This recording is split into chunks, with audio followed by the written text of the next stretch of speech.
लिजड़ियांदा की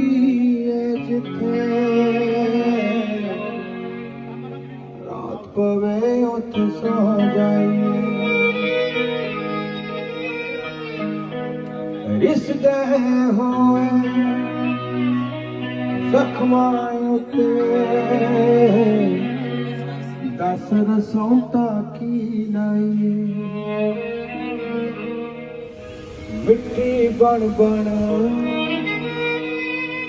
जिंदड़ी खुरदी फिर भी तेरे ऐसी चलनी रहना आज दिन हशर दा कल मैं नहीं रहना जेलाई यारी